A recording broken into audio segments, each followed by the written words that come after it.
So Woodrow Wilson said the way that you change this society, and effectively, I'll put it in my words, get the barriers of the Constitution out of the way, is to destroy separation of powers. You can't have a human body with organs fighting against each other. This idea of a living and breathing Constitution, that's Wilson. That's the early so-called progressives, AKA American Marxists. They've hated the Constitution. They hate the Declaration of Independence. They do to this day.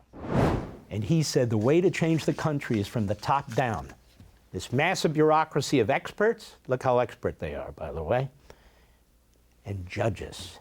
Get the right thinkers, ideologues in the judgeships to force upon the people what is in their best interest, whether they like it or not. So I give you the background. MSLSD, here is today. Here is Jeffrey Rosen, constitutional scholar. Go. Jeffrey, what do you make of the argument we've heard from President Trump, from the Trump administration, but from members of the media that support Donald Trump, that effectively Chief Justice Roberts made a political statement yesterday when he came out and said this, that he was effectively taking the side of those opposed to Donald Trump's deportation efforts. Do you see politics in this at all?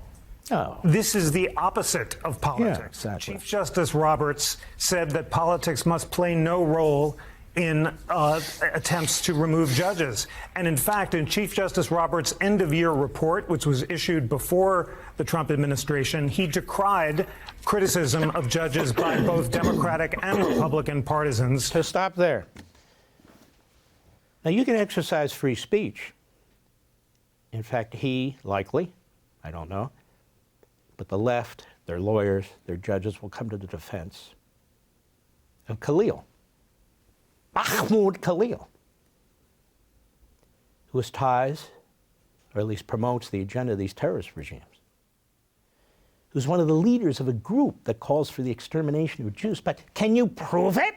Did he commit a crime? And so you have vandalism going on at Columbia University, where he's been, not even a student there anymore. He's 31 years old. Comes into this country 2 years ago.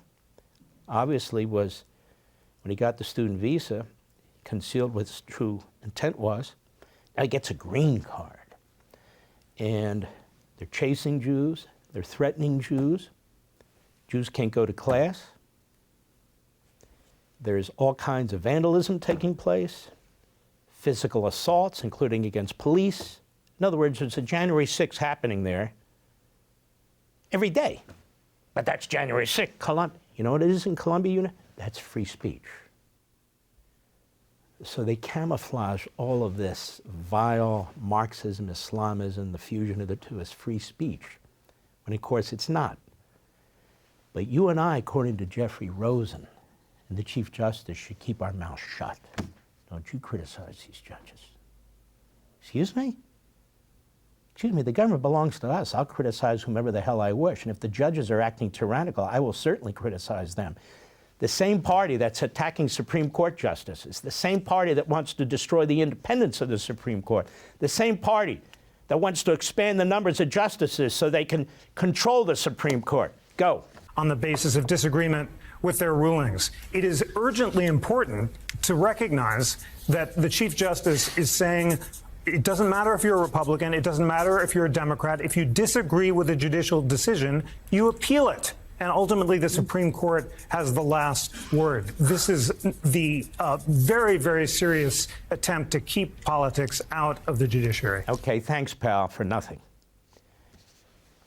A judicial decision, form shopping, cherry picking, left-wing Democrat groups, union bosses, they all know where to go. Edicts are issued. Everybody knows what they're going to issue.